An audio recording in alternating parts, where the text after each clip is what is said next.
Okay, in continuing with our football club history series, and with Sunderland getting promotion back to the Championship, it would be amiss not to do a video on Sunderland A.F.C. Athletic Football Club, aka the Black Cats. They have a really interesting foundation story, and they were a very, very successful team before the Second World War. In fact, even before the First World War, they won the league title in 3 of their first 5 seasons in the Football League First Division. Fantastic achievement. And they were one of the first clubs to apply to join the Football League after it had been formed, before the Football Alliance is absorbed. So they are one of the first true expansion clubs, if you want to talk about expanding the Football League, before the 12 Football Alliance clubs joined the league. So they really are one of the early foundation beginnings of the modern game. Their history is intrinsically linked with the history of English football. Recent times haven't been as kind, and we'll get to their honours and their success and lack of in recent times in a minute. But they were initially founded in 1879 by a Scottish schoolteacher called James Allen, and their initial squad was made up of solely schoolteachers. That is one of the quirkiest facts I could find on Sunderland, was their initial 11-man playing squad were all school teachers. There you go, that's an interesting one. They joined the Football League. They applied to join in 1890 for the 1890-1891 season and are accepted, which is interesting considering that Nottingham Forest had applied to join 2 years prior and had been rejected. So that's a very interesting point there. In their second season, they win the league, and I'll discuss their honours in a moment. But in their history, they've actually had 8 stadiums or grounds that have been called home. And this is the interesting thing, is they've moved home 8 times. They've only had technically 3 stadiums that can be classed as stadiums because they have grandstands, but they've had 8 separate home fields or grounds. Their first official ground is Blue House Field. Then they moved to a place called the Cedars. Then they moved to Groves Field. Then I think the best sounding ground of all is Horatio Street. I'm sorry, that is a fantastic name for a home ground or a stadium, Horatio Street.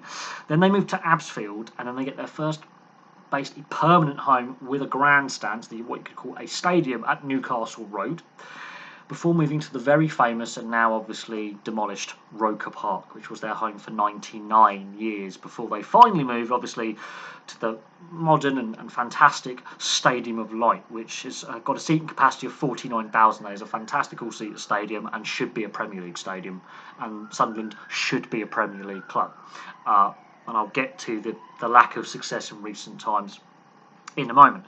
But 8 official home grounds they have played their home games at is a fantastic stat that most people won't realise, and they've had 3 of them to be classed as stadiums. So that's where the home ground kind of thing, and that term home ground, comes from. Is most football clubs, when they started, played on a playing field with some rope distinguishing the fans from the players, and then some of these grounds became more permanent and stadiums were built, but they moved around a lot in Sunderland.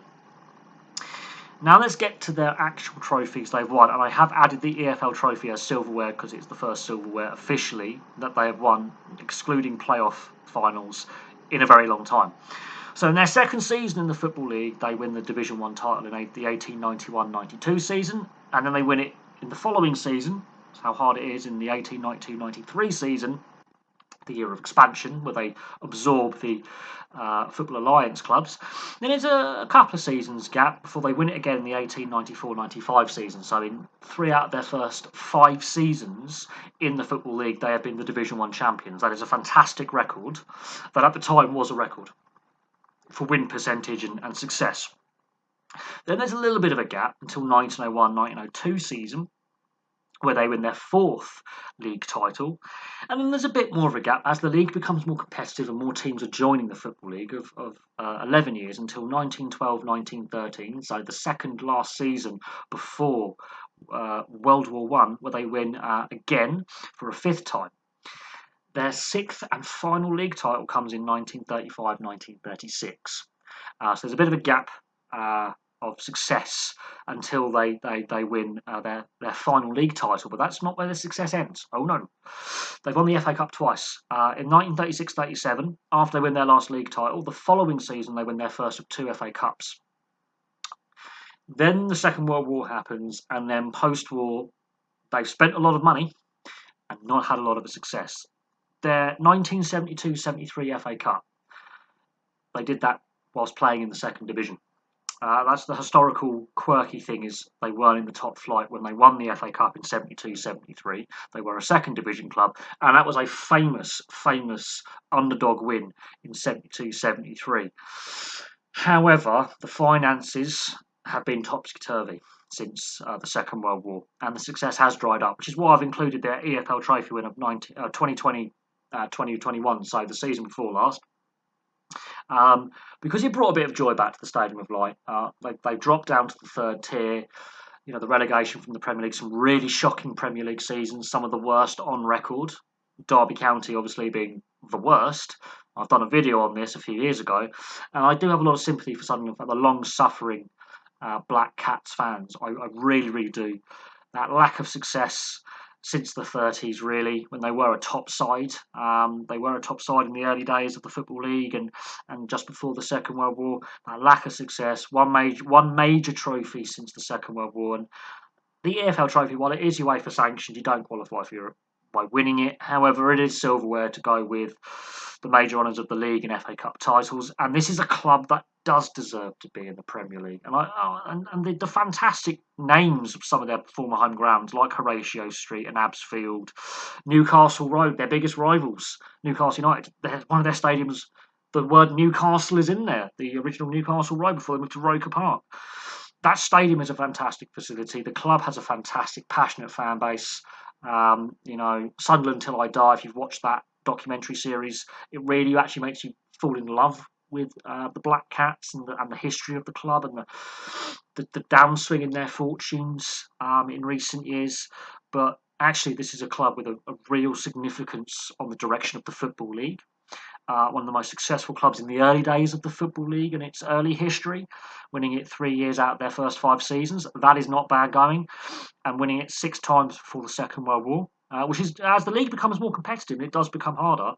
It's fact. But those 2 FA Cup wins, the second one is the most historic and probably the most important trophy in their history. When at the time it comes, they're on a downswing. They're not in the top division. They're a second division club. Money's a bit of a problem. 72-73 is possibly their finest moment as a football club, in my opinion. Just look at the documentaries they've made on the club, the history, the passion that the fan base has. So there you go. There's my brief history on Sunderland Football Club. And the funny thing is, they were founded by a school teacher, and the first initial squad was school teachers.